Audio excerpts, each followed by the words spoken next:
Hey everyone, welcome back to the channel. I'm Baron and I'm here with another Clive Barker review, and we're talking about the classic, which is The Thief of Always, a Fable. Now this book is just charming, it's creepy, it's full of atmosphere, and this is very different than anything else that Barker has written that I've been exposed to so far. This book was originally marketed as a middle grade book, but it's middle grade in the same way that like Neil Gaiman writes. I'm talking about like Coraline and the Graveyard Book.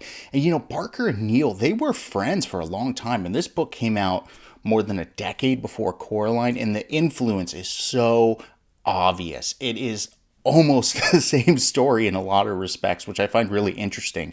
But this book was very popular when it came out, and I can see the influence it had on, Joe Hill with like Nosferatu and Lock and Key and Almost Nightmare Before Christmas. So just even naming those titles, I think you can get a sense of the atmosphere and the tone of this particular novel. So the main premise of this is it follows a boy named Harvey Swick. Now, Harvey is bored, he's daydreaming, he's sitting in his room, tired of his life, he's frustrated with his parents, all the things that a typical child goes through. And suddenly a man appears in his room named Rictus. Now, this is very much kind of a Peter Pan kind of encounter, just shows up out of nowhere, and he tells Harvey, I can take you to a place called the Holiday House, where all your wishes and dreams will come true.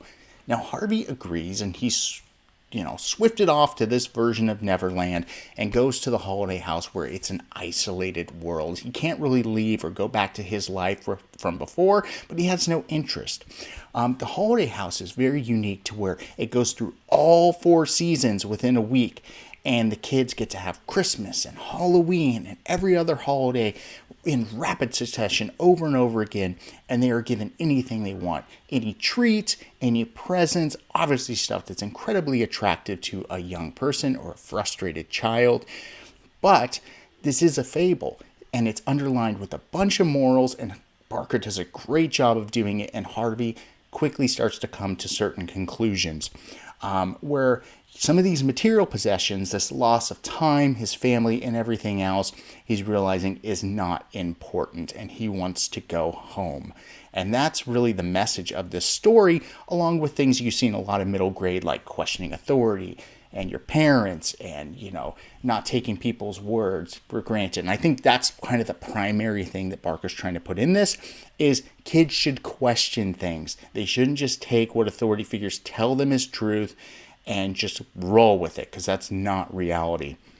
And then I also mentioned the material possessions, which is a theme, I think, in all Barker's books. He is very anti-materialistic, but this is somewhat of a watered-down representation of that and doesn't have kind of the on-the-nose, kind of vile undertone that he puts in that message in his other books, which is perfect for children. But, I keep saying it's for children, and it is and it isn't, because this is a book that is just so fun and also quite creepy that anyone will enjoy this. I could give this book to my mom, my daughter, a diehard horror fan. It doesn't matter. People are going to enjoy this overall. I am highly confident that most will enjoy this. I mean, it's just a blast to get through, and it's a very short book. And one thing you have to understand about Clive Barker is he is an artist before he is an author, and the book itself is completely full of all of his hand-drawn illustrations. I mean, and a lot of them are very creepy, kind of that Tim Burton vibe. And even the cover itself, which I would like to show. I do have Milo on this, so I apologize if it's reflective. But this is a Clive Barker painting, and he paints a lot of his covers. But you can see right there, it's super cool. I mean, it gives you a good sense of the tone of the novel, but you can see the transition of all 4 seasons and some of the characters, like this creepy woman in the corner and these little goblin-like figures that are all relevant to the story. And you get to see Harvey's journey here, because not only does he come to some of these conclusions, but he also kind of finds out the things within the Holiday House and the people that have been there and the children that have been trapped for years and years and years, things are amiss.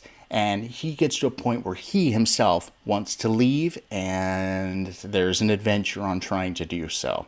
So that's pretty much it. I'm going to keep this brief because, it's a simple book, very easy premise, but the bottom line is it's a fun one. I highly encourage everybody to pick this book up.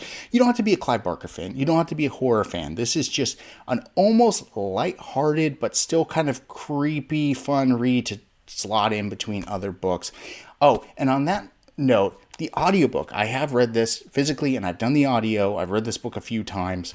The audio is really good and it's only like 4 or 5 hours long. So if you don't care about the illustrations, which are quite good, and you just want to listen to it to have, jam it in a day and just have something different from some of the bigger tomes that you're reading, highly, highly recommend it. So that's it for today, at least until the next Barker review. Thanks for coming by. Till next time, see ya.